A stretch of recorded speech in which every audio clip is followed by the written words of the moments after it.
Namaste friends, I am Dr. Devdutt Patil here, and today I will discuss with us about what is the CABG कि heart की bypass surgery क्या होती है और वो कौन सी सिचुएशन में करना अनिवार्य रहता है। फ्रेंड्स, जिस टाइम हमारे हार्ट की कोरोनरी एंजियोग्राफी की जाती है उस टाइम पे उसके बाद में हमें पता चलता है कि हमारे जो कोरोनरी आर्टरीज है उसमें जो ब्लॉकेजेस है वो कितने हैं, कितने परसेंट है, वहाँ पे बहुत हार्ड कैल्सिफिकेशन हुआ है कि वो ब्लॉक ओपन होने वाले जैसे ये सब चीज़ें हमें वहाँ पे पता चलती है। लेकिन एंजियोग्राफी के दौरान जिस पेशेंट की ऐसी प्रेजेंटेशन या उसकी रिपोर्ट ऐसी आती है कि उसमें हार्ट के कोरोनरी आर्टरी में ब्लॉकेजेस तो है, लेकिन वो बहुत हार्ड ब्लॉकेजेस है। दूसरी बात, और वो ब्लॉकेजेस महत्वपूर्ण जगहों के साथ में मल्टीपल है, बहुत से जगह पे है। तो ऐसे सब जगहों पे दोस्तों एंजियोप्लास्टी करके स्टेंट डालना मुमकिन नहीं होता है। टेक्नोलॉजी जो एडवांस सर्जरी उसका नाम है CABG, coronary artery bypass graft, जिसको हम हमारे लैंग्वेज में बोलते हैं। तो सोचो कि आपके सामने मैं अभी एक एक डायग्राम बताने वाला हूँ कि ये आपके कोरोनरी आर्टरी का स्ट्रक्चर है। ये राइट साइड की कोरोनरी आर्टरी, क्योंकि और ये लेफ्ट साइड की कोरोनरी आर्टरी। तो ये दोनों कोरोनरी आर्टरीज में ब्लॉकेजेस 80-85% है। यहाँ पे जिस क्वांटिटी में ब्लड जा रहा है, मतलब चाहिए उस क्वांटिटी में नहीं जा रहा है, लेकिन थोड़ा बहुत जान जा रहा है। इन सब चीजों के ब्लॉकेजेस के अंदर से थोड़ा बहुत ब्लड आगे पहुंच पा रहा है, लेकिन उस ब्लड के उस क्वांटिटी के ऊपर वहां का उस एरिया का जो कार्डियक सिस्टम है वो सर्वाइव नहीं कर पाएगा। और अगर वो ब्लॉकेजेस पूरा 100% ब्लॉक हो गया तो पेशेंट की इमीडिएट सडन ऑनसेट डेथ हो सकती है।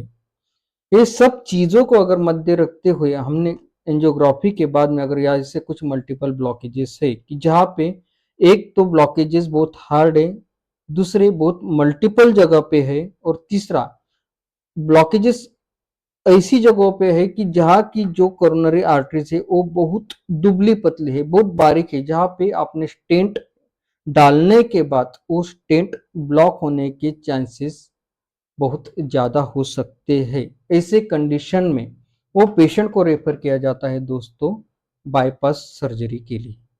तो बाईपास सर्जरी में क्या होता है दोस्तों कि समझो कि ये आर्टरी है, यहाँ से सब एरिया बंद है।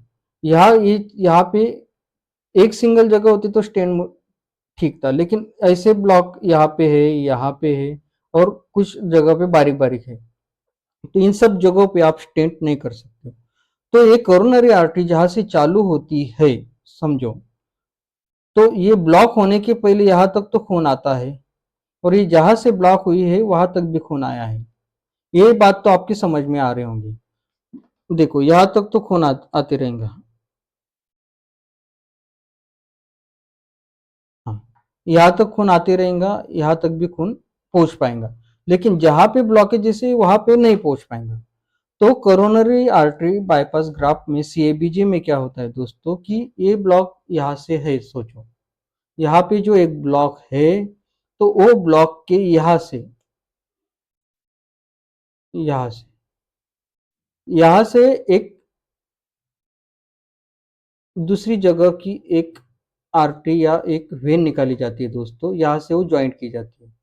एक यहाँ ऐसी एक वेन यहाँ पे ज्वाइंट की, ऐसी एक वेन यहाँ पे ज्वाइंट की, समझो यहाँ पे ज्वाइंट की। तो अभी ये जो वेन है उनका काम है कि आगे के एरिया में खून पहुंचाना। तो ये वेन यहाँ से निकली है, ये जहां ब्लॉक है उसके आगे के एरियाज में खून पहुंचाने के लिए उसको यहाँ से ज्वाइंट करके यहाँ तक उसको ज्वाइंट किया जाता है। समझो यहाँ से ये निकली है, तो ये यहाँ से निकल के यहाँ पे ज्वाइंट हो जाएंगी। तो ये हो गया उसका बाईपास।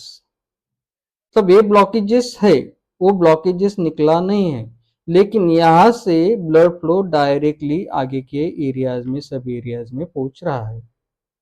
ठीक है, इसके अलावा इधर से भी यहाँ से अगर वो नली निकलती है तो ये नली का एक पार्ट यहाँ पे जाएगा, इस एरिया में जाएगा, और दूसरा जाएगा यहाँ से दूसरा, वो सर्जन डिसाइड करता है कि कहाँ से कौन सा ग्राफ्ट ज्वाइंट करना है, कहाँ पे कौन सा ग्राफ्ट आगे टिक पाएगा। ये सब जो डिसीजन रहता है, जो सर्जरी करने वाले सर्जन रहते हैं उसका रहता है। तो एक ग्राफ यहाँ पे डाला और दूसरा ग्राफ यहाँ से लेके यहाँ पे आगे डाला, ठीक है। हाँ, यहाँ से यहाँ पे ग्राफ डाला, बाईपास कर दिया, और ये ग्राफ से यहाँ पे डाला, बाईपास कर दिया। तो जो ये यहाँ पे कैल्सिफिकेशन है, जो रिटेंशन है, वो वही के वही रहेगा, लेकिन उसको क्रॉस करके दूसरा रास्ता तैयार करके आगे के एरियाज में खून पहुंचाने के लिए जो सिस्टम डाली जाती है, जो ग्राफ्ट डाला जाता है, उस सर्जरी को बोलते हैं दोस्तों बाईपास सर्जरी। शायद मेरे ख्याल से बाईपास सर्जरी क्या रहती है, और बाईपास सर्जरी जो रहती है दोस्तों, वो बहुत ही बड़ी, बहुत ही हाई रिस्क सर्जरी रहती है। बाईपास सर्जरी को जो समय लगता है वो डिपेंड करता है कि बाईपास सर्जरी वाला जो पेशेंट है, वो पेशेंट की कौन कौन से आर्टरी में कितने ब्लॉकेजेस है, और उसके लिए कितने ग्राफ्ट अलग अलग जगह पे डालना पड़ेंगे, उसके ऊपर डिपेंड करता है सर्जरी का टाइम। अगर एक ही ग्राफ में काम हो जाता है तो सर्जरी जल्दी खत्म हो जाएगी। अगर दोनों तीनों साइड से अगर बाईपास के ग्राफ डालना है तो उसको थोड़ा ज्यादा समय लगेगा।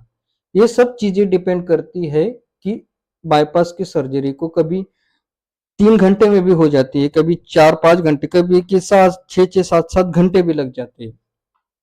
सब चीजें डिपेंड रहती है कि ग्राफ कितने दूरी से कितनी दूरी तक लेके जाना है, कौन सी आर्टरी में से कौन से आर्टरी को ज्वाइंट करना है, और कितने ग्राफ डालने हैं। ये सब चीजों के ऊपर रहता है, time of duration of surgery उसके ऊपर डिपेंड रहता है।